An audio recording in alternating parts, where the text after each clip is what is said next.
우리 성경 말씀 읽겠습니다. 마태복음 6장에 있는 말씀 19절부터 읽겠습니다. 마태복음 6장 19절.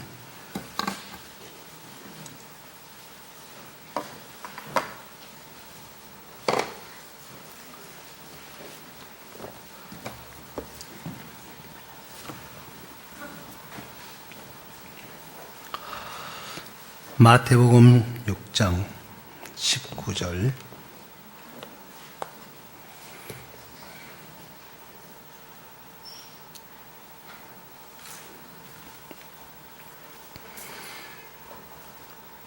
너희를 위하여 보물을 땅에 쌓아두지 말라. 거기는 좀과 동록이 해하며 도적이 구멍을 뚫고 도둑질하느니라. 오직 너희를 위하여 보물을 하늘에 쌓아두라. 거기는 좀이나 동록이 해하지 못하며 도적이 구멍을 뚫지도 못하고 도둑질도 못하느니라. 네 보물 있는 그곳에는 네 마음도 있느니라. 눈은 몸은 등불이니 그러므로 네 눈이 성하면 온몸이 밝을 것이요 눈이 나쁘면 온몸이 어두울 것이니 그러므로 네게 있는 빛이 어두우면 그 어두움이 얼마나 하겠느냐. 한 사람이 두 주인을 섬기지 못할 것이니 혹 이를 미워하면 저를 사랑하거나 혹 이를 중히 여기면 저를 경히 여김이니라. 너희가 하나님과 제물을 겸하여 섬기지 못하느니라. 그러므로 내가 너희에게 이르노니 목숨을 위하여 무엇을 먹을까, 무엇을 마실까, 몸을 위하여 무엇을 입을까 염려하지 말라. 목숨이 음식보다 중하지 아니하며 몸이 의복보다 중하지 아니하느냐. 공중의 새를 보라. 심지도 않고 거두지도 않고 창고에 모아 두지도 아니하되 너희 천부께서 기르시나니 너희는 이것들을 보다 귀하지 아니하냐. 너희 중에 누가 염려함으로 그 키를 한 자나 더할 수 있느냐. 또 너희가 어찌 의복을 위하여 염려하느냐. 들의 벽화파가 어떻게 자라는가 생각하여 보라. 수고도 아니하고 길쌈도 아니하느니라. 그러나 내가 너희에게 말하노니 솔로몬의 모든 영광으로 입은 것이 이 꽃 하나만 갖지 못하였느니라. 오늘 있다 내일 아궁에 던지는 들풀도 하나님이 이렇게 입히시거든. 하물며 너희일까 보냐. 믿음이 적은 자들아. 그러므로 염려하여 이르기를 무엇을 먹을까, 무엇을 마실까, 무엇을 입을까 하지 말라. 이는 다 이방인들이 구하는 것이라. 너희 천부께서 이 모든 것이 너희에게 있어야 될 줄 아시느니라. 너희는 먼저 그의 나라와 그의 의를 구하라. 그리하면 이 모든 것을 너희에게 더하시리라. 그러므로 내일 일을 위하여 염려하지 말라. 내일 일은 내일 염려할 것이요 한낱 괴로움은 그날에 족하니라. 34절까지 읽겠습니다.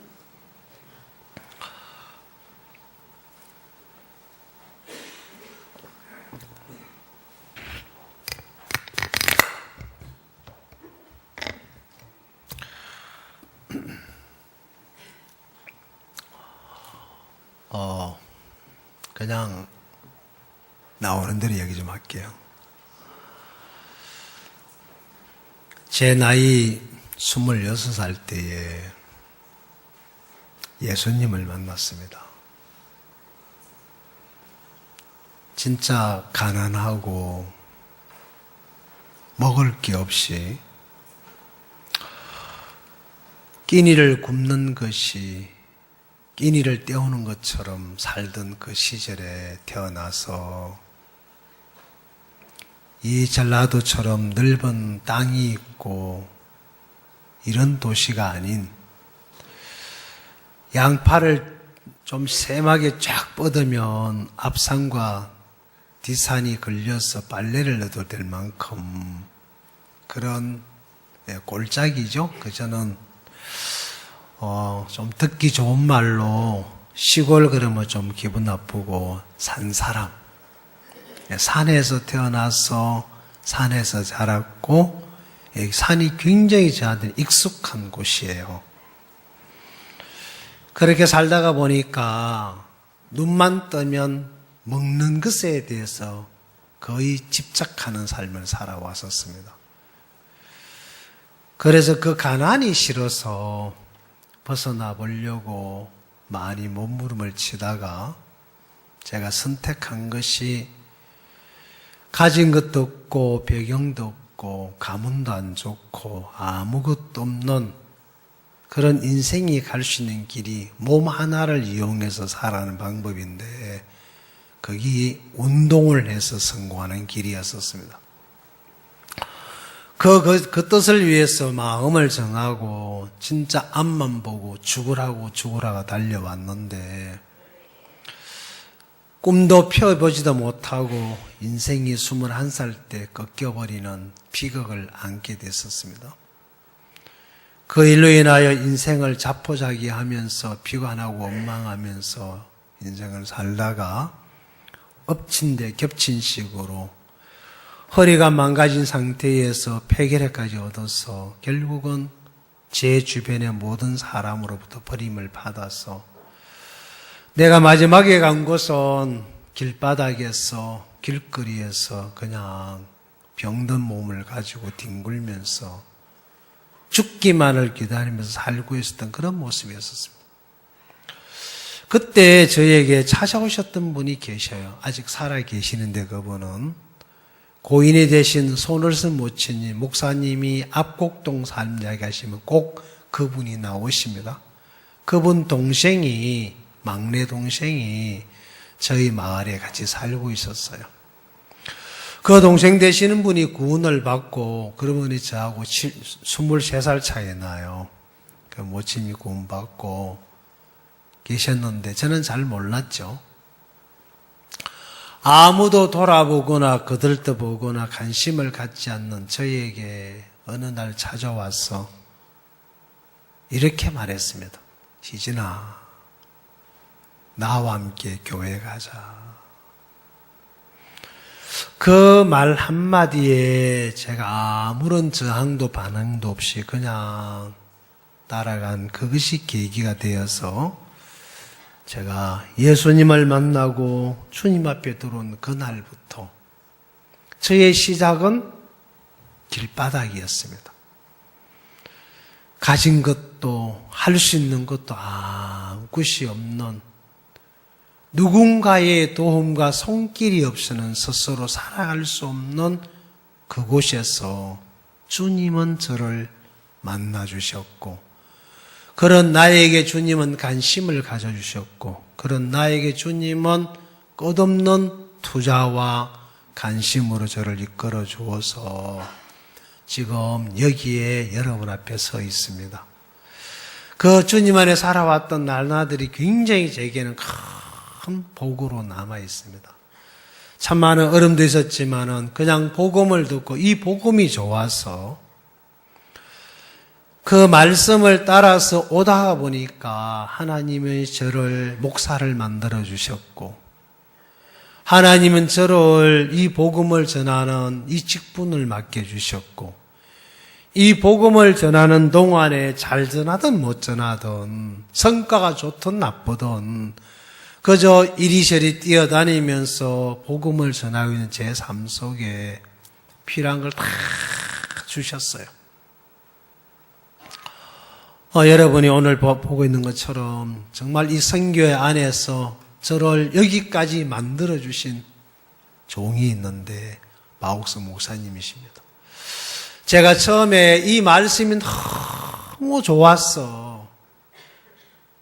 말씀을 배우고 싶어서 그때 건빈교회에 있었던 전사님이 계셨는데 어떻게 하면 이 성경을 좀 배울 수 있고 알 수가 있습니까? 그러니까 대구에 가면 바옥수 목사님이 계시는데 그분 밑에 가면 참 성경을 많이 체계적으로 배울 수 있다라고 이야기를 듣고 거기 가야겠다. 받아줄 건지 안 줄 건지 물어보도 안 하고 저 혼자 마음을 그래 정하고 거기 어떻게 하면 갑니까? 물으니까 거기는 그냥 갈 수 없고, 거기 가면 이제 선교사를 키우는 선교학교가 있는데 그 학교에 입학을 해야 된다 하더라고. 그럼 거기 어떤 사람이 가는 겁니까? 그러니까 거기는 반드시 예수님을 믿고 거듭나야만이 첫 번째 조건이 되고, 두 번째 복음을 전해서 역사와 열매가 있어야 된다 하더라고요. 저는 열매가 없었어요. 그런데 신기한 거는 열매는 없었는데 열매를 맺을 수 있는 일들은 많이 하나님이 은혜를 입혀주셨어요. 그래서 거기 있는 동안에, 제가 구원을 받고 있는 동안에 한 3년을 지냈는데 이런저런 분들이 연결되어서 교회 와서 구원도 받고, 또 하나님이 그런 일에 저를 정말 들어서 또 일을 해 주셨어요. 그래서 이제 거기 갈 수 있는 준비를 다 해서 이제 갔어요. 가는데 그분이 저한테 뭐라고 이야기해 줬냐면, 박영재,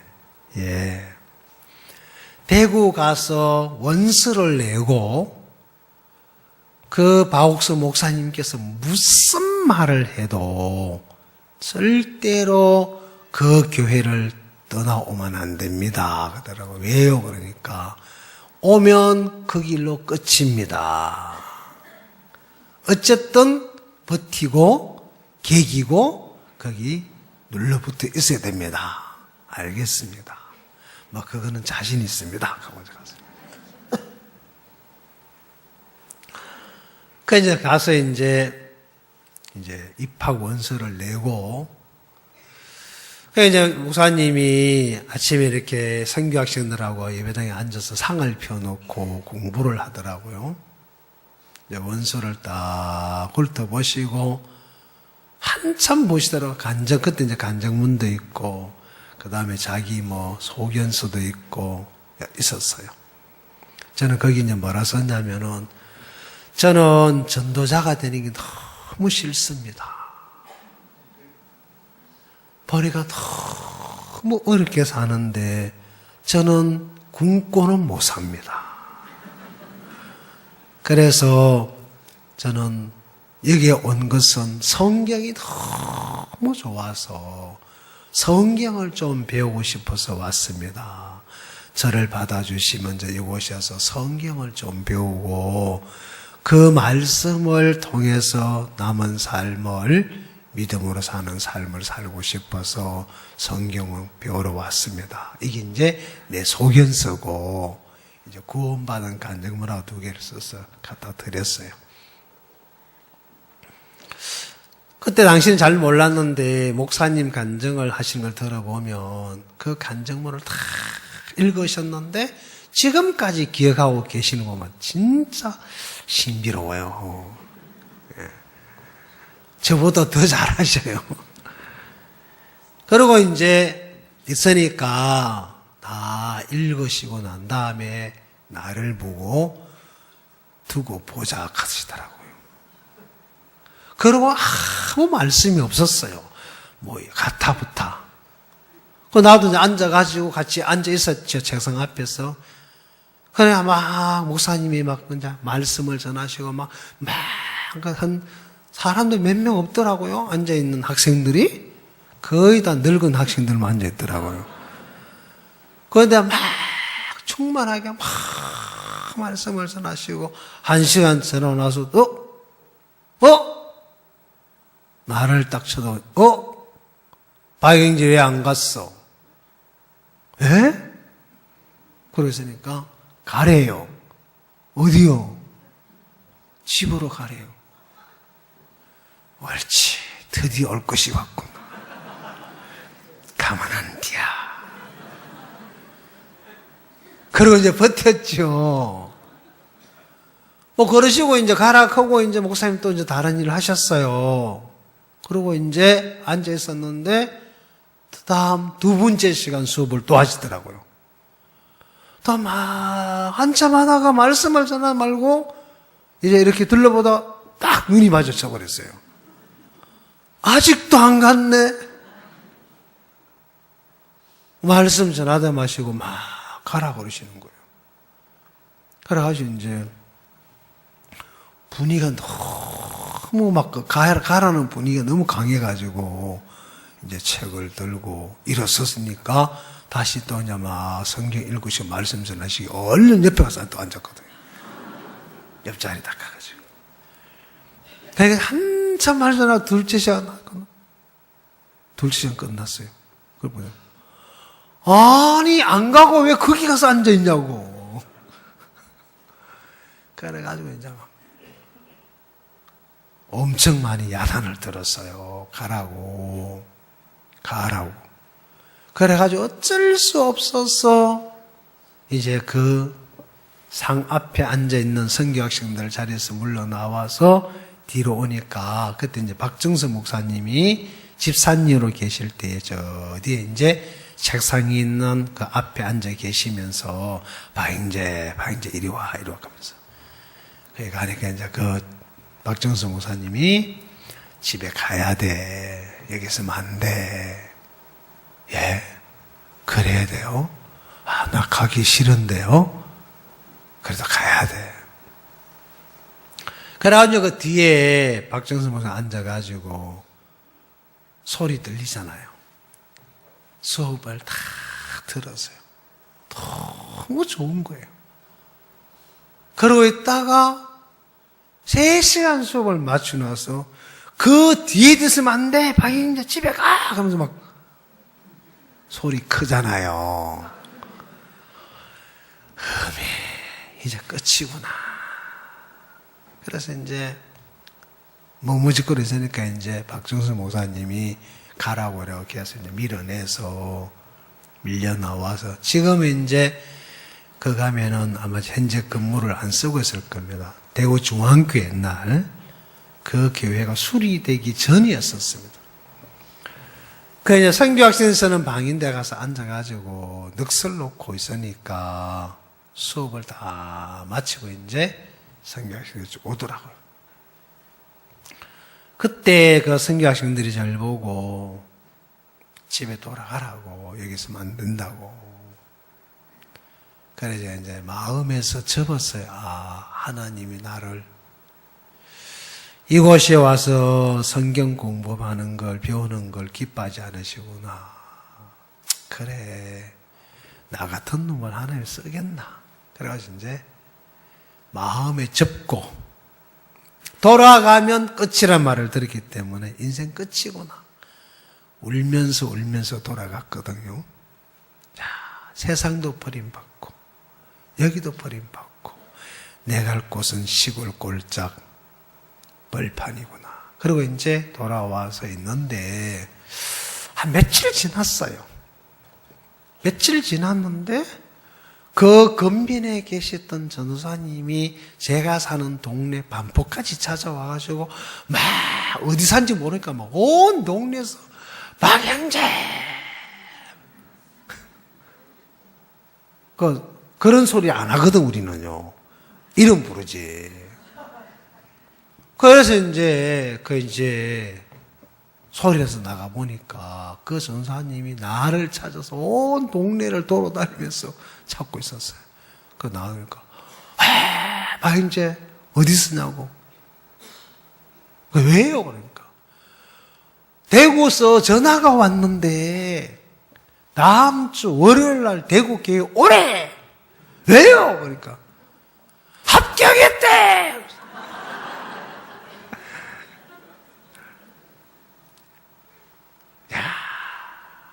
기분이 묘하더구만요. 그래서 그 길로 들어가서 지금까지 이 안에 살고 있습니다.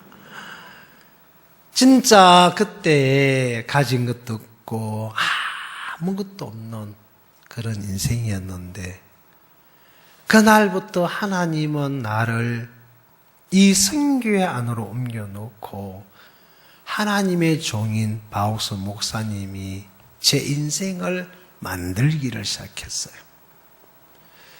내 마음에 없는 하나님의 마음을 계속 만들어 주시면서 그저 눈에 보이는 걸 쫓아 욕망을 따라서 돈을 쫓아 권력을 쫓아 막 몸부림치면서 살아왔던 인생을 다 무너뜨리면서 여기에는 이 말씀처럼 이 복음을 위해서 살 수 있는 그 마음을 만들어 주시고 그 삶을 위해서 살 수 있도록 인생을 쭉 이끌어 주시면서 그 삶을 살아오는 동안에 많은 일이 있었지만 오늘 같은 이런 영광스러운 이 은혜도 하나님이 제게 입혀주셨는데 여기 보면은 이런 말씀이 있습니다. 잠깐 제가 볼게요. 33절에 보면 너희는 먼저 그의 나라와 그의 의를 구하라. 그리하면 이 모든 것을 너희에게 더하시리라. 단순한 이야기입니다. 단순한 이야기인데 저는 예수님을 만나기 전에 살았던 삶이 내가 나를 위해서 할 수만 있으면 어떤 일도 마다하지 아니하고 악착같이 그걸 위해서 시간을 투자하고 마음을 쏟고 모든 걸 거기다가 오링을 하면서 살아왔는데 그 삶의 결과가 내게 준 것이 병신이라는 타이틀을 줬어요. 다시는 내가 하고자 하는 꿈을 이룰 수 없는 선수 생활을 할 수 없는 병신의 몸이 되어서 사람들 앞에 조롱을 받고 입에 오르내리는 그런 인생의 길을 걷게 될 거라고는 저는 생각도 해본 적이 없었고요. 제가 그런 일을 당할 거라고는 내 계산 속에서는 아예 둔 적이 없었습니다. 내 마음에 늘 가졌던 마음이 하면 된다. 하면 된다. 남들이 다 아는데 나도 하면 된다. 내가 좀 더 노력하고 좀 더 열심히 하면 되지. 그래서 진짜 그 삶을 살았는데 되기는 뭐가 돼? 안 되더라고요. 그 결과가 내게는 그 삶을 살 수 없는 사형 선고를 받았었어요. 내가 성경의 말씀을 일찍 알았더라면 그렇게 무모한 삶을 안 살았을 거란 마음이 들어져요. 어느 날 성경을 보다 보니까 시편 39편에 이런 말씀이 있더라고요. 다윗이 하나님 앞에 기도하는 장면 중에 하나님 앞에 뭐라고 기도하느냐면 나의 연약함과 나의 종말을 내게 알게 해달라고 하는 그 기도를 하더라고요. 나의 종말, 나의 연약함 한번 찾아볼까요? 시편 39편에 나오는 화면 뜨네요. 네, 한번 보세요.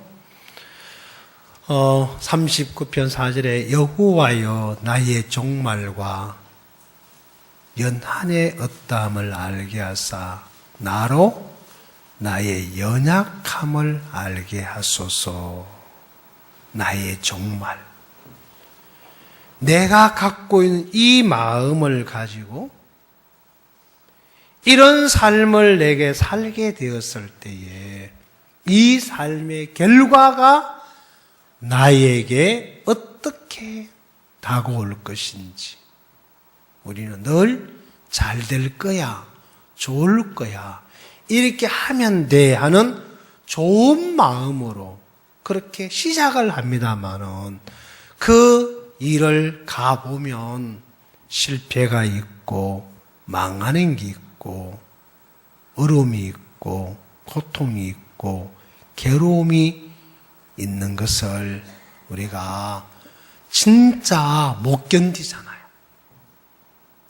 이번에는 잘할 수 있을 거야, 성공할 수 있을 거야 라고 하는 그런 꿈과 부풀은 마음을 가지고 막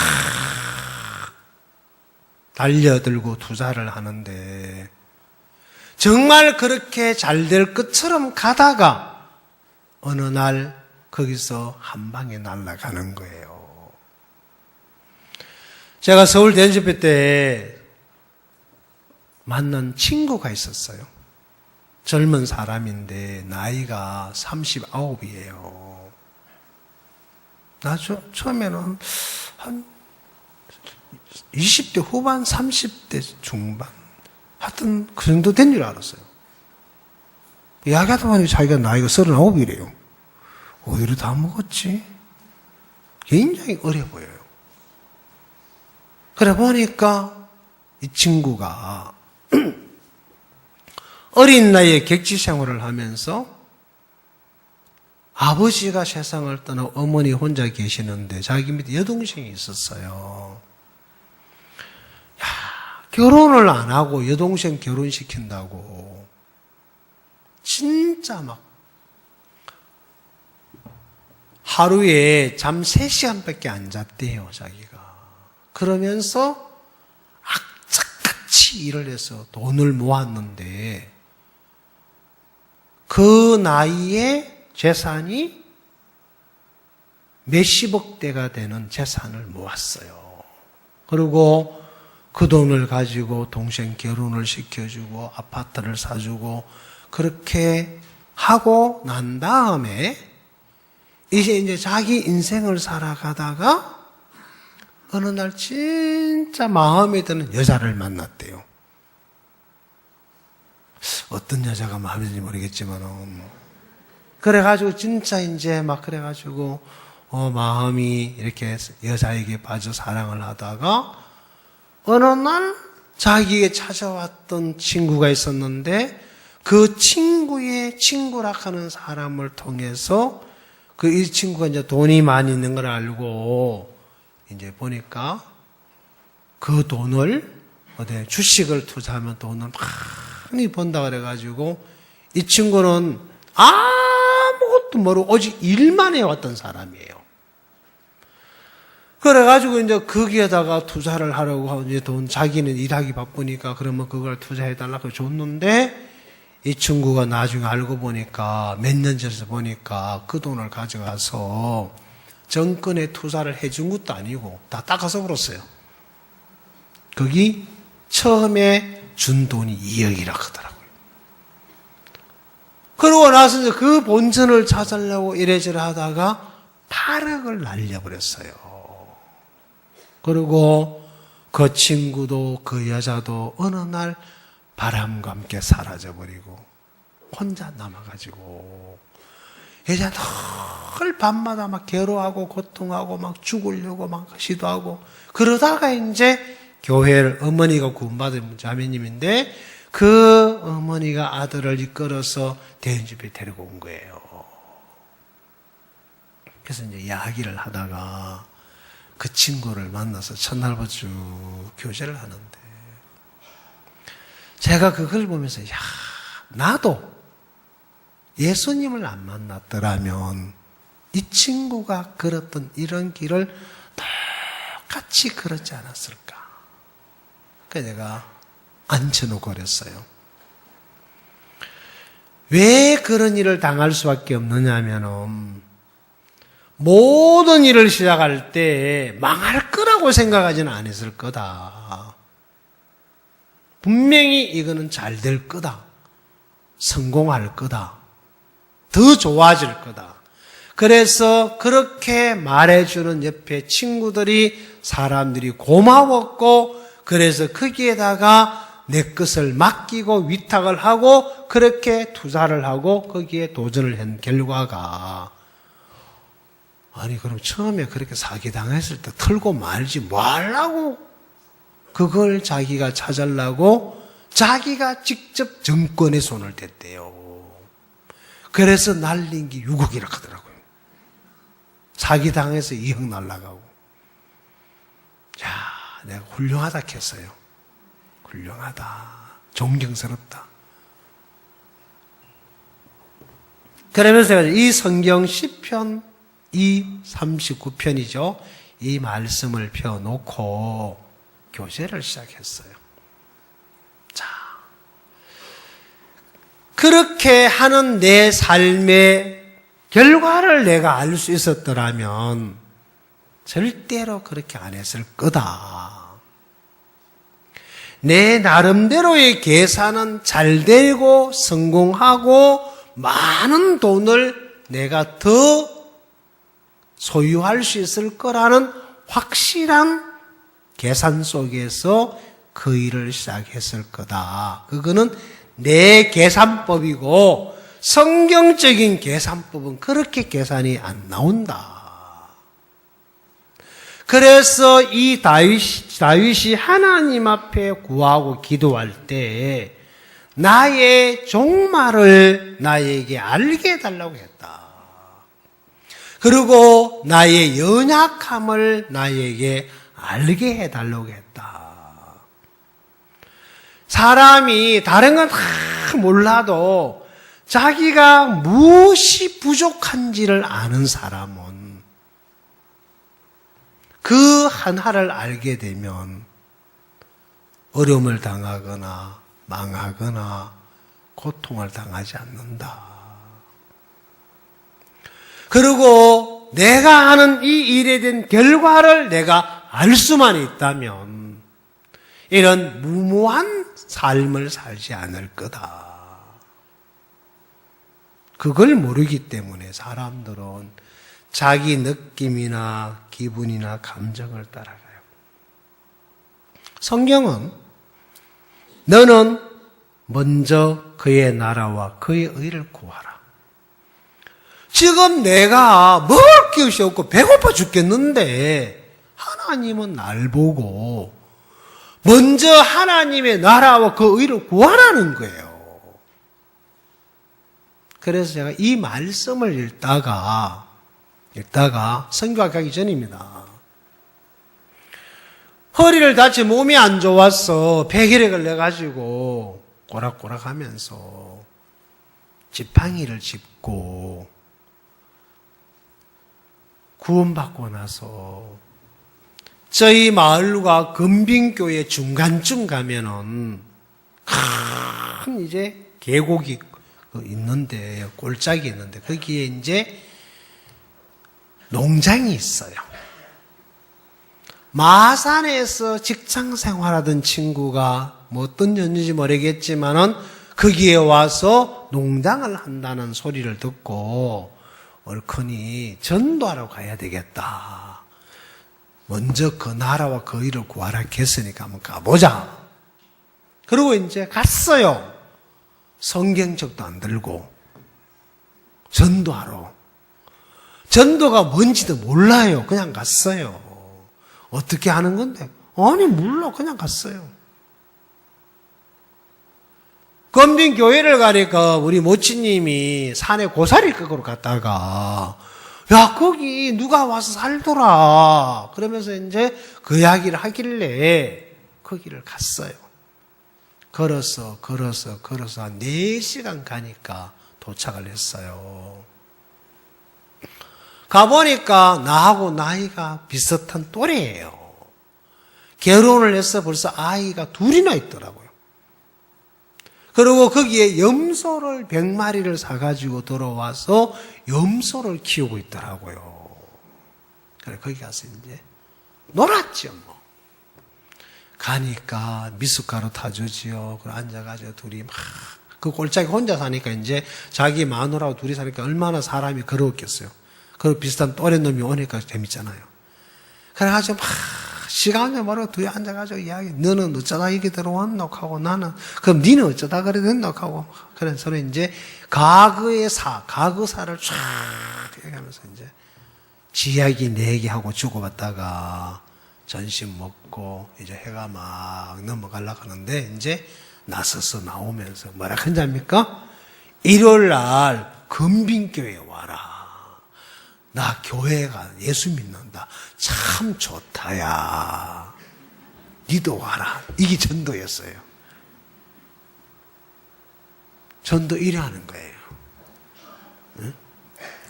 그리고 이제 놀다가 이야기하고, 막 그냥 구원받은 이야기하고, 과거 살았던 이야기하고, 그래서 쭉 이제 역사 이야기를 하고 돌아왔어요. 그리고 이제 그 다음 주일날 교회를 가니까, 손을 쓴 모친님이 그는 시골 방 가니까, 그분이 자기 마누라, 자기 아이 둘이 오토바이 뒤에 태워가지고 타고 거기 와 있는 거예요. 그 길로 그분 부부가 구원받고 교회 생활을 하다가 다시 이제 몸이 회복이 돼가지고 마산으로 다시 돌아갔었어요. 그리고 이제 뭐 이렇게 헤어졌죠. 하나님이 저에게 그런 부분에 마음을 계속 이끌어 주셨어요. 이 복음을 전하고 싶은 마음을 막 이끌어 주시면서, 그래서 내가 내 모습을 보는 형편은 그런데 가서 만나서 이야기하다 보면 그 사람들이 변화를 받고 구원을 받고 교회를 오고 그런 일들을 하나님이 한 명씩 한 명씩 이끌어 주셨어요. 나는 뭔지도 모르지만 그냥 그게 좋아서 뛰어다녔어요. 왜? 메인인 게 없잖아요. 누가 간섭도 안 하죠. 누가 뭐라 간섭 없죠. 왜? 혼자 있으니까 아무도 누구도 걱정할 것도 없고, 비가 오든가 말든가 비 맞을 것도 없고, 그냥 내 몸 하나 피하면 되니까. 집이 있습니까? 절이 있습니까? 아무것도 없으니까 그냥 어느 날 이곳에 어느 날 저곳에 그래 살다가 그래 사니까 그래 복음을 전하다가. 근데 신기한 거는요, 하나님이 저에게 필요할 때마다 집을 주셨고 땔감을 주시고 옷을 주시고 먹을 걸 주시고, 내가 봐도 너무 신비로운 거예요. 그냥 내가 돌아다니면 얼마나 돌아다니고 전도하면 얼마나 하겠습니까? 어쩌다가 한 번씩 기나가지. 그런데 하나님이 그거 한 번 했다고 오만 걸 다 주시는 거예요. 너 배고프지? 이거 먹어라. 너 춥지? 내가 집 줄게. 너 어둡지? 내가 옷 줄게. 하여튼 하나님이 다 주셨어요. 쌀도 주시고 고구마도 주시고 무도 주시고, 하여튼 여러분이 먹는 것처럼 저도 먹을 수 있는 걸 다 주시면서 3년이란 세월을 그렇게 살면서 하나님이 일일이 제 인생을 그렇게 이끌어 주시고 해 주시는 걸 다 이렇게 경험하면서 살았어요. 그냥 이 복음이 구원받은 게 너무 좋아서 그걸 떠들고 돌아다닌 것밖에 없는데, 그렇다고 구원받고 역사 그런 것도 없었어요. 어쩌다 그분 연결되어 와가지고 구원받고 교회에 왔다가 그런 거지. 또 시골 할매들 죽으라고 안 믿으려고 하잖아요. 듣기는 되게 좋아하는데. 그런데 하나님은 제 인생을 어떻게 이끌냐면 여기 있는 말씀처럼 다 주셨어요. 무엇을 먹을까, 무엇을 마실까, 무엇을 입을까 염려하지 마라. 하나님이 이미 나에게 이것이 있어야 될 것을 안다고 하셨고, 그리고 다 주셨어요. 돈이 필요할 때마다 돈을 주셨고, 하나님이 그렇게 해주셨어요. 한 번은 성경 읽다가 하나님, 배가 많이 고픈데 밥을 좀 주면 안 돼요? 그래, 먹다 보니까 누가 고구마 주면 고구마 하나 먹고 이렇게 이제 살다가 보니까 굶지는 않지만 밥을 못 먹었어요. 그리고 배가 고파서 밥을 달라고 기도를 했어요. 저녁에 잠자다가 자기 전에 성경 보다가 왜 준다 그랬는데 왜 안 주지? 그래서 이제 기도를 하고 잤어요. 일어나도 누가 반겨줄 사람도 없고 일하러 갈 데도 없고 일할 일거리도 없고 그러니까 너무 좋대요. 자고 싶으면 자고 그냥 뭐 놀고 싶으면 놀고 성경 오시면 보고 전도 오시면 전도 가고 그러고 잠자리 들었는데 아침에 햇살이 막 비치는데 일 나기가 싫은 거예요. 그러다가 이제 눈을 떴으니까 막 방 안에서 뒹구는 것도 어느 정도지. 눈을 뜨고 방문이 이제 미닫이 문이었는데 문 딱 열면 바로 이제 조그마한 마루가 있고 거기 밑에 이제 마당인데 딱 문을 여니까 방문 앞에 밥이 한 그릇 있는 거예요. 아마 누가 갖다 놓은 지 얼마 안 된 것 같아요. 김이 모락모락 나는 밥이 한 그릇 있는 거예요. 보리밥이에요. 그리고 그 옆에 막 이른 아침에 밭에서 막 뜯어와서 막 그냥 바로 무친 열무 무침이 이렇게 한 그릇 있고 밥하고 그 두 개가 있는 거예요. 제가 그 밥그릇을 밖에 놔놓고 손을 내밀어서 들고 방 안에다 놓고 참 많이 울었던 기억이 나요. 그냥 막 눈물이 쏟아지는 거예요.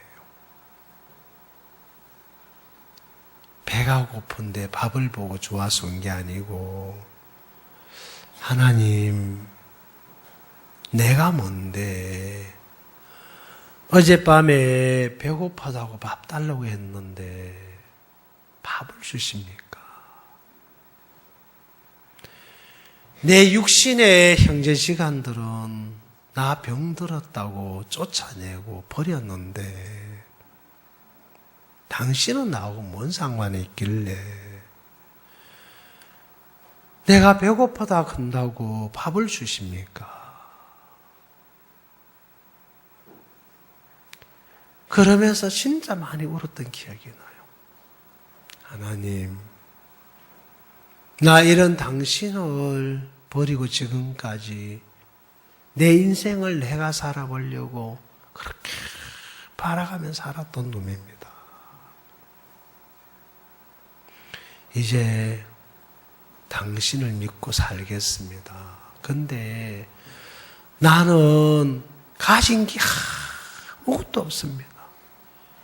이 병신 몸뚱아리 하나, 사람들이 다 끌어끼리는 이 병 가진 이놈, 이 몸을 가지고 하나님 앞에 내가 뭘 어떻게 될지도 모르겠지만 그냥 내가 받은 이 복음이 너무 좋은데 이거 전하다가 주님 앞에 가겠다고. 신비한 거는 그게 저한테 밥 한 그릇이 아니었고 하나님과 제 인생을 이끌어주는 큰 기점이 되었어요. 그 다음에 제가 이렇게 기도한 적이 있어요. 하나님, 이 복음을 전하려고 다니다 보니까 폐결이라는 이 병이 사람들이 다 끓이끼는데 이런 모습으로 찾아가도 문제가 안 되면 그냥 놔두시고 예수 믿는 놈이라 하면 병은 걸려가지고 그런 병도 못 나서 무슨 예수냐 덕이 안 되거든. 저 이 병 좀 고쳐주세요. 그리고 나처럼 버려져 있는 심령들을 찾아가서 내가 한 분에게만 이 복음을 전하고 주님 앞에 가고 싶습니다. 저 세상에 살고자 하는 미련이 없습니다. 나처럼 버려져 있는 심령, 누군가의 손길이 필요한 그분에게 내가 만난 이 주님을 꼭 전해주고 싶은데 이대로 괜찮으시면 그냥 두시고, 이게 덕이 안 되면 제 병을 한번 고쳐주십시오. 그러고 이제 잊어버렸죠? 몇 달 지났는데 몸이 너무 좋았어요. 신기하다. 먹은 것도 없고 굶는 게 일수인데.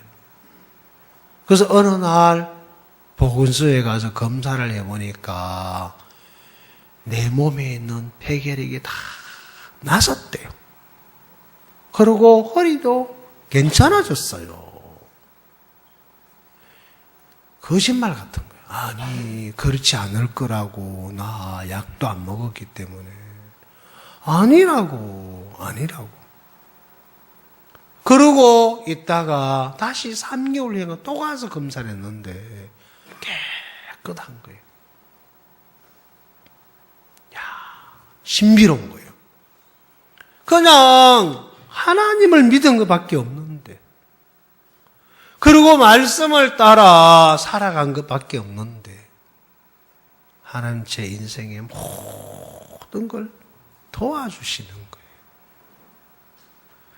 이 말씀처럼 그 나라와 그 의를 먼저 구해라. 그 다음에 뭐라고 되어 있냐면은, 그리하면 이 모든 걸 너에게 더하신다. 나는 내게는 이걸 풀려고 했지. 하나님, 그거 내가 할게. 네가 맞는 예수 이야기해. 난 잘하지도 못해요. 근데 하나님이 그거 조금 했다고 나를 도와주시는 거예요. 세상에는 일하러 가면 품삯을 주잖아요. 그죠? 하나님이 품삯은 보니까 잘하든 못하든 일단 하면 주더라고요. 뭘 줬어요? 다 줘버려. 맞죠? 다 줘야 안 줘요? 달락하는 걸 다 주시는 거예요. 성경 그렇게 돼 있잖아요. 보세요. 자, 다시 여러분 마태복음으로 한번 넘어가 보시죠. 6장 보세요.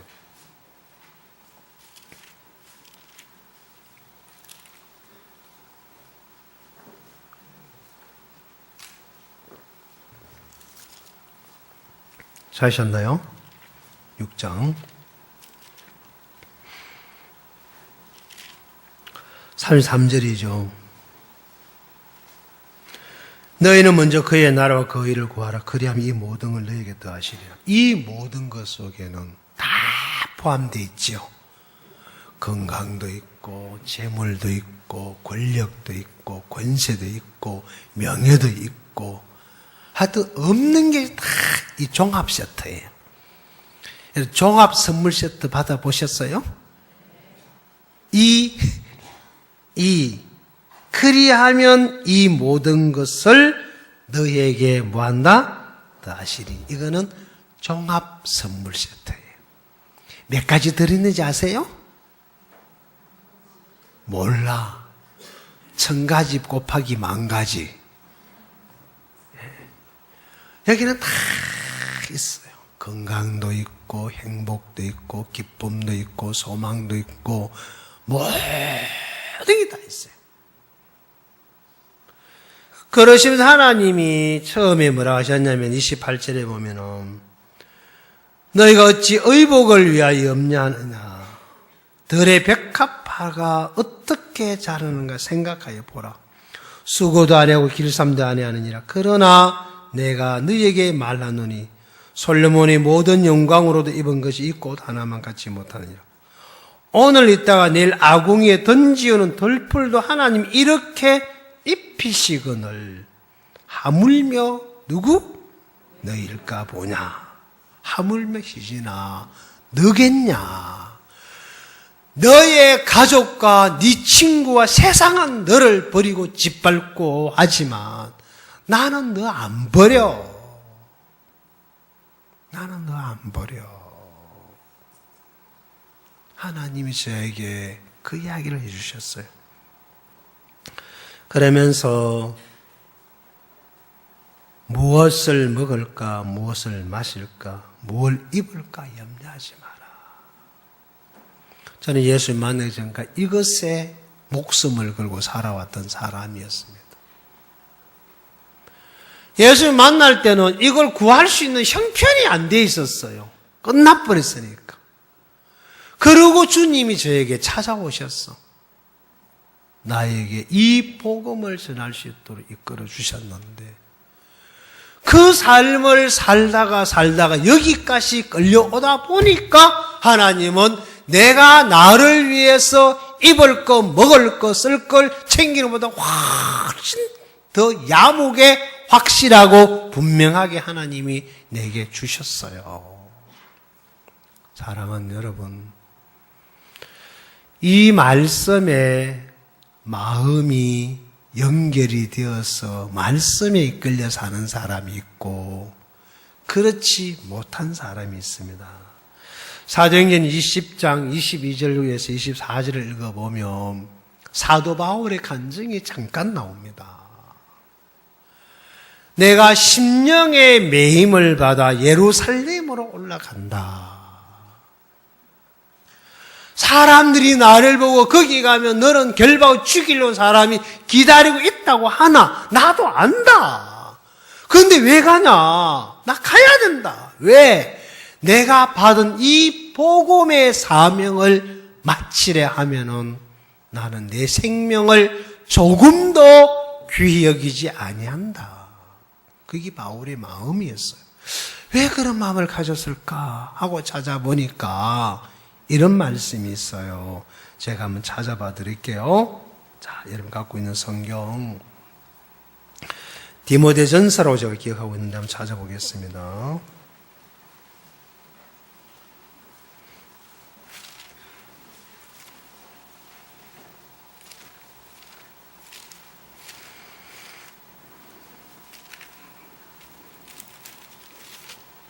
(1장 12절입니다) 나를 능하게 하신 그리스도 예수 우리 주께 내가 감사함은 나를 충성되이 여겨 내게 직분을 맡기심이니 내가 전에는 회방자요 핍박자요 포행자였으나 도리어 긍휼을 입은 것은 내가 믿지 아니할 때에 알지 못하고 행하였음이라. 우리 주의 은혜가 그리스도 예수 안에 있는 믿음과 사랑과 함께 넘치도록 풍성하였도다. mit보다 모든 사람이 받을 만한 이 말이여. 그리스도 예수께서 죄인을 구원하시려고 세상에 임하셨다 하였도다. 죄인 중에 내가 개순이라. 여기 보면 나를 능하게 하신 그리스도 예수 우리 주께 내가 감사함은 나를 충성되이 여겨 내게 직분을 맡기심이니. 자, 나를 어떻게 했다고요? 능하게 하신, 맞죠? 자, 나를 능하게 하신 그리스도 예수 우리 주께 내가 감사합니다. 주님이 나를 어떻게 만들어 놨다고요? 능하게. 능하게가 뭐예요? 예? 능하게. 바보? 아니죠. 하나님을 당신이 나를 만드는데 어떻게 만들었냐? 능하게. 능력이 있는 자로 만들어 놨다는 거죠. 맞죠? 하나님과 똑같은 삶을 살 수 있는 그 하나님의 아들로 만들어 놨다는 거예요. 그러니까 너 지금부터 네가 뭘 먹고 입는 거 여기에 매이지 마. 너 내 아들이야. 그래서 내가 네 인생을 책임져. 내가 네 잠자리도, 네가 먹을 것도, 입을 것도, 네가 앞으로 살아갈 것도, 네가 앞으로 어떤 삶을 살 것도 내가 다 책임지고 내가 너를 위해서 준비해 놨어. 그거 너 줄 테니까 너 지금부터 잘 전하든 못 전하든 먼저 그 나라와 그 일을 구해. 그러면 다 줄게. 맞지요? 하나님이 나를 보고 내가 네 인생 책임질 테니까 네가 너를 위해서 염려하지 마. 먹는 것도 입는 것도 것도 어떤 것도 네가 거기에 염려할 필요 없어. 그 내가 너한테 준비해 놓았어. 너는 그 나라와 그 의만 하나님의 뜻을 위해서만 살아. 그러면 내가 잘 살든 못 자든 잘했든 못했든 결과 갖고 안 묻고 무조건 너한테 다 줄게 얘기해요. 아멘 좀 해봐요. 사실이에요. 그렇죠? 저를 보세요. 제가 뭘 한 게 있습니까? 소리치고 깨깨거리고 그렇죠?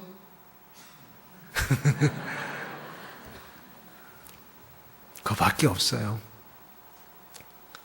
어쨌든 잘 전할 못한 성경 펴놓고 예수님이 어떻고 저쩌고 떠들어 사니까 하나님이 천가지 만가지를 다 도와주십니다. 그게 여러분과 내가 가야 할 길이에요. 맞죠?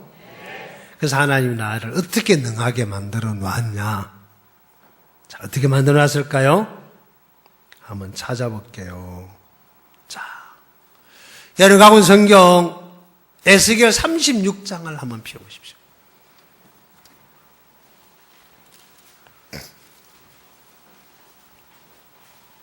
(24절)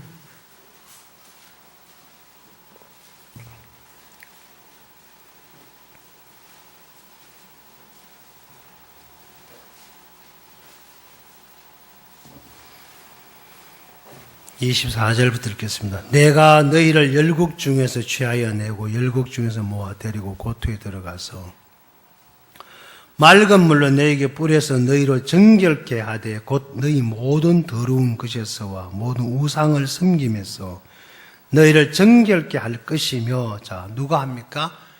하나님이 일방적으로 나를 이렇게 하신다고 했죠. 그죠? 맞습니까? 맑은 물로 너희에게 뿌려서 너희로 정결케 하되 곧 너희 모든 더러운 것에서와 모든 우상을 섬김에서 너희를 어떻게 할 거라고요? 정결케 할 것이며 또 새 영을 너희 속에 두고 새 마음을 너희에게 주되 너 육신에서 굳은 마음을 제하고 부드러운 마음을 줄 것이며. 맞죠? 또 새 신을 너희 속에 두어 너희로 내 율례를 행하게 하리니. 하나님이 나로 하여금 하나님의 율례를 행하게 할 것이고 하리니 너희가 내 규례를 지켜 행할지니라. 하나님 뜻을 따라 살게 한다고 말입니다. 맞습니까? 내가 너희 열조에게 준 땅에 너희가 거하여 내 백성이 되고 나는 너희 하나님이 되리라. 내가 너희를 모든 더러운 데서 구원하고 곡식으로 풍성하게 하여 기근에 너희에게 임하지 아니하게 할 것이며. 자, 그러면 하나님 여기서 에스겔 36장에서 나를 데리고 가는 분도 하나님이고, 맞습니까? 나에게 맑은 물로 내게 뿌려서 나를 정결케 하고 모든 더러운 우상 섬김에서 나를 깨끗게 할 분도 주님이시고, 맞습니까? 내게 있는 굳은 마음을 제할 분도 주님이시고, 내게 없는 새 영을 주실 분도 주님이고, 새 마음을 주실 분도 주님이시고, 그 마음을 가지고 주님의 율례를 지키게 할 분도 주님이시고, 맞아요? 주님의 규례를 따라 살게 하실 분도 주님이죠? 나는 뭐 하면 돼요? 예? 난 뭐 하면 돼요? 적게 해야지, 그치? 난 뭐 하면 돼요? 살게 할 때 살면 돼. 맞아요? 지키게 할 때 지키면 돼. 맞아요? 내가 할 게 뭐가 있어요? 주님이 하시겠다는 거야. 하시옵소서. 맞죠? 해 주신다고 하는 그분을 믿고 그분을 의지하고 그분의 뜻을 따라 여러분과 내가 이제 이 발을 내디딜 때 나는 전도를 못하지만 하나님 나를 향하여 전도를 하게 하겠다는 겁니다. 그 나라와 그 의를 구하게 하겠다는 겁니다. 나는 못 구하는데 구하게 하겠다는 주님이잖아요. 그렇죠? 내가 구합니까? 너는 먼저 그 나라와 그 의를 구하라. 왜요? 나 못하는데.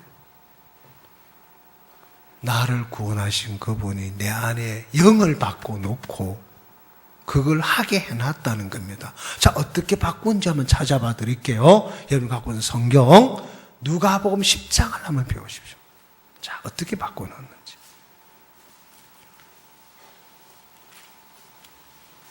17절.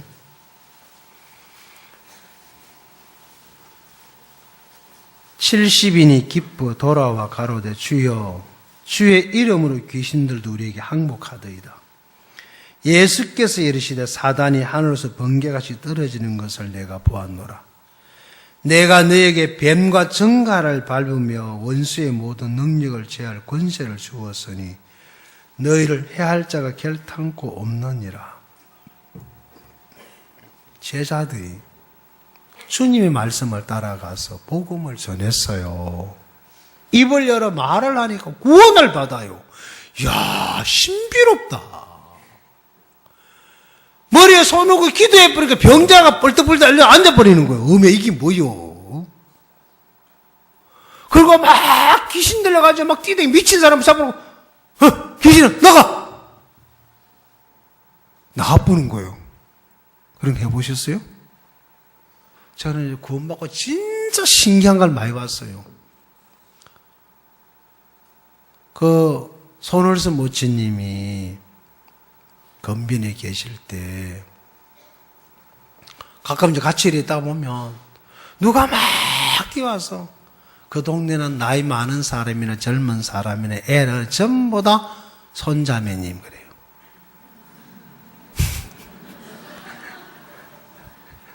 이름이 손자매예요. 저 손자매님 큰일 났어요. 그럼 우리 집에 돼지가요 새끼 놓다가 새끼를 다 물어주게요. 빨리 오세요. 와서 기대들. 손자매님 기대주세요. 기대. 그럼 막 손자매가 또 가요. 나 지금 손자매가 뭐냐? 그래 보니까 온 동네 사람이 무조건 손자매. 나이 많아도 손자 어린 애들 손자매가 할배도 손자매. 저도 따라가 봤지요. 돼지가 막 이런 큰 돼지가 막 새끼를 놓다가 낳은 새끼를 입에 물고 흔들어 버리니까 그 새끼가 야들야들 다 찍히잖아요. 여러분. 팍! 막 피가 막 범벅이 되고. 그런데 신기한 거는요, 그 손자매가 마구간에 들어가요. 몸이 좀 잘라가지.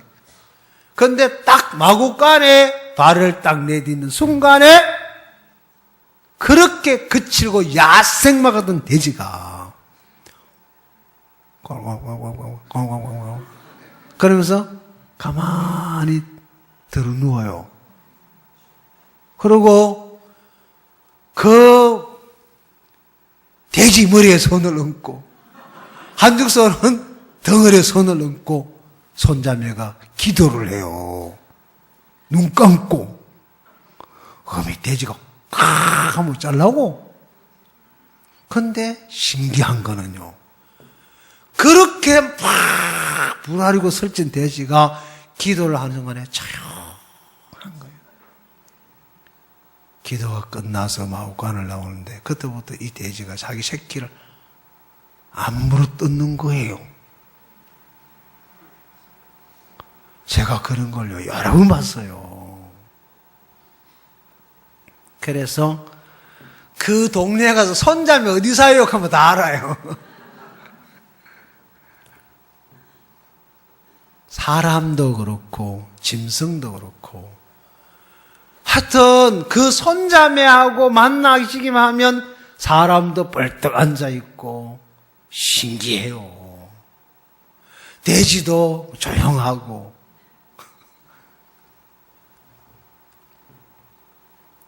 자, 이 성경이 뭐라 되어 있어요? 귀신이 나갑디다. 주의 이름으로 우리가 가서 귀신들도 우리에게 항복합디다. 구원을 받습디다. 예수님만 귀신을 항복시킨 줄 알았는데 이 제자들도 귀신이 항복을 시키는데 보니까 예수님이 뭐라고 했냐면은 내가 너희에게 뱀과 정갈을 밟으며 원수의 모든 능력을 제어할 뭘 줬다고요? 권세를 줬다. 자, 나는 없다. 한번 손 들어봐요. 나는 원수를 제할 권세를 안 받았다. 안 받으면 많을걸요? 이거 아무나 주는 거 아니거든요. 자, 안 받으시면 손 들어봐요. 자존심 상해요? 없으면 없다고 손 들어야 나중에 누가 챙겨줄 거 아닙니까? 받은 사람 손 들어봐요. 손 안 들으면 뭐요? 자, 받은 사람 높이 한번 손 들어. 다시 한번 번쩍 들어봐요. 예, 좋습니다. 써보셨어요? 대답이 5명밖에 안 하네. 그 써보셨어요? 쓰셔야 돼요. 쓰면 쓸수록 더 엄청난 일을 할 수가 있어요. 그래서 하나님은 내 안에 있는 굳은 마음, 내 울음, 이걸 뽑아내고 주의 마음을 넣어서 그때부터 인간 박이지로 살지 않고 예수님으로 살게 만들어 놓은 거예요. 그때부터 여러분이 어디 가든지 간에 예수로 살게 되면, 예수 이름으로 뭐든지 일만 벌리면 내 안에 새 영을 넣어주신 하나님이 책임을 져요. 예? 책임을 진단 말입니다. 먼저 그 나라 그 일을 구해라. 잘 구하든 못 구하든 구하면 하나님이 주신다고 그랬어요. 아멘. 내가 너희에게 이거 줬다. 그것이 너희가 일을 했을 때 능력으로 나타난 거야. 이것만 갖고 기뻐하지. 앞으로 이보다 더 큰 일도 할 수 있어. 그 능력, 어떤 능력이냐? 사도행 1장 8절에 보면 성령이 너에게 임하면 권능을 받고 유대와 사마리아 땅 끝까지로 내 증인이 된다고 되어 있죠. 권능, 하늘의 권세와 능력을 가지게 된다는 겁니다. 하나님과 똑같은 능력을 가지게 된다 그 말입니다. 그리고 그 능력을 가지고 부딪히면 하나님이 도와요, 안 도와요? 도와요. 제가 이번에 몽골에 가서 명예 박사학위를 받았습니다. 그때 같이 갔던 분이 있는데요. 미국에 있는 박방원 선교사, 그 다음에 독일에 있는 오영준 선교사 같이 갔었어요. 같이 이틀인가 있으면서 이런저런 이야기들을 나누다가 그 박방원 선교사가 미국에 있었던 칸타타 이야기들을 하더라고요. 제가 그 이야기를 듣는데 굉장히 부끄러움을 많이 느꼈어요. 처음에 칸타타를 시작할 때 다 싫어했대요. 그리고 막 많이 마찰도 있었고요. 그런데 박영규 목사가 그걸 밀어붙였대요. 어떤 교회는 성도가 5명 나오고 10명 나오고 15명 나오는 교회인데 칸타타를 하라고 밀어붙이는 거예요. 누가 봐도 이거는 무모한 짓이에요. 그런데 물러나지 않고 계속 밀어붙이는 거예요. 어느 날 그곳에 있는 종들이 그 마음을 받아서 1%의 가능성도 안 되는 거기에다가 마음을 싣고, 여러분 들어보셨죠? 편지를 자필로 1, 20통이 아니고, 들어보셨습니까? 그리고 행사를 치려고 그러면은 적어도 5만 불에 6만 불, 7만 불 되는 돈이 필요한데, 6만 불, 7만 불쯤 되면은 돈이 거의 8천만 원이에요. 10명 나오는 교회에서 어떻게 돈 만들어냅니까? 그걸 다니면서 다 후원을 받았어. 몇십 통, 몇천만 통, 3,000통 이렇게 편지 써가지고 다 편지 보내고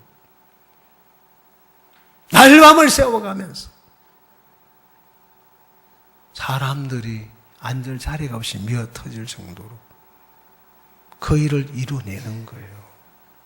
그러면서 그들은 그렇게 싫었고 부담스러웠던 일인데 마음을 받아서 죽자 부딪혀 들어갔을 때 기적 같은 일들이 교회 안에 일어나는 거예요. 그날 이후부터 1년 내내 그 사람들 찾아다니면서 교제하고 복음 전하는 일이 쉬지 않고 일어나는 거예요. 교회가 막 자라기 시작하는 거예요. 그 간증을 듣는데 야, 나보다 낫다. 한국 교회는 어렵다 해도 참 많은 걸 갖고 있어요. 어려운 게 믿음이 없어 어려운 거지.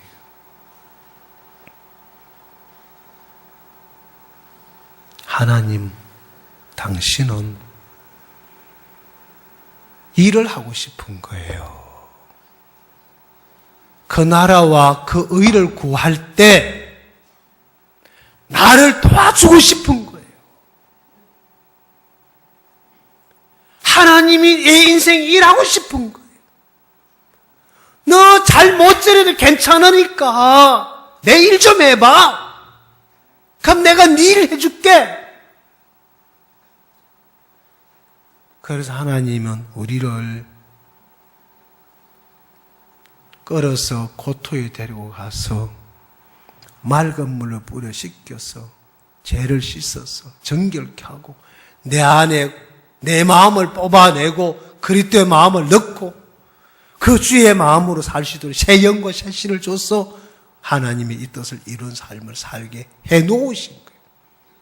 그 권능과 권세를 주었다고 말했습니다. 아, 그래서 내가 잘전할 모든 복음 전하고 구원받는구나. 내가 해서 그런 게 아니구나. 그럼 내가 복음 잘 전할 필요도 없고 못 전할 필요도 없고 그냥 떠들만 이야기하면 되는구나. 구원받칠 분 하나님 하시는구나. 그거 어느 보니까 구원의 날에 내가 도왔다 하더라고. 내가 전도했는데? 그 나는 아니야, 내가 도왔어. 아니, 내가 전도했는데 내가 요렇게 말해 요렇게 마음 탁 바꿔가지고 탁 복음 전하고 구원 딱 받았는데 아니야 임마, 내가 도와서 그런 거야. 처음에는 내가 그래서 된 줄 알았어요. 그런데 성경이 뭐니? 구원의 날에 내가 뭐 했다? 도왔다. 아하, 그럼 나는 엎어치기 하든 밭대리를 거든 뭐라도 하면 넘어지게 돼 있구나. 걸기만 하면 되는구나. 입만 열어서 이야기만 하면 변하고 구원받게끔 돼 있구나. 아멘? 참 입이 무겁소. 참 무겁소. 입만 열면은 역사는 누가 한다? 내가 할게. 너 입만 열어. 맞죠?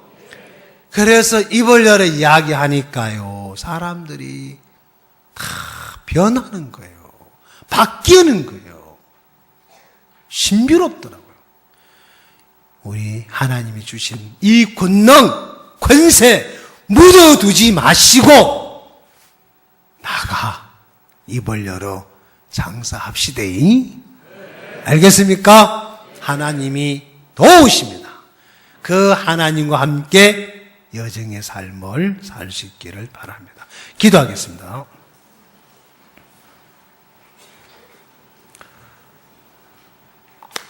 살아계신 아버님 정말 고맙고 감사합니다. 참 하나의 쓸모없는 인생들을 구원하셔서 주님이 품으시고 우리에게 있는 굳은 마음을 제하고 부드러운 마음을 넣어서 하늘의 권세와 능력을 주어 하나님 뜻을 이루는 그 일에 쓰고 싶으셨어. 하나님의 종으로 완벽하게 저들을 만들어 주셨어. 이제 이 복음을 들고 우리가 밟는 땅, 우리가 만나는 심령들을 구원하고 변화주고 역사하여 주셔서 이 믿음 안에 성립케 하시는 주의 은혜 앞에 감사와 경배를 드립니다. 주의 은혜가 우리 강주 지역을 복되게 해주시며 우리가 이제 주를 믿는 믿음으로 입을 열고 심령들을 만날 때 하나님이 도우셔서 우리를 만나는 그들이 구원을 받고 변화 입는 축복된 삶을 살 수 있도록 하나님의 은총을 베풀어 주시기를 바랍니다. 우리는 또 12월 달에 있는 목포 칸타타와 강주 칸타타를 두고 주님 앞에 은혜를 구합니다. 우리가 만나는 사람, 우리가 초청하는 사람들, 정말 주님 그들이 눈에 보이는 칸타타의 음악회만 머물지 말고 예수를 만나고 변화하는 그 놀라운 은혜를 입을 수 있도록 축복해 주실 줄 믿습니다. 이 강주 지역을 정말 주님이 복되게 해주시기를 간곡히 부탁을 드리면서 예수님의 이름으로 기도드리옵나이다. 아멘. 마치겠습니다.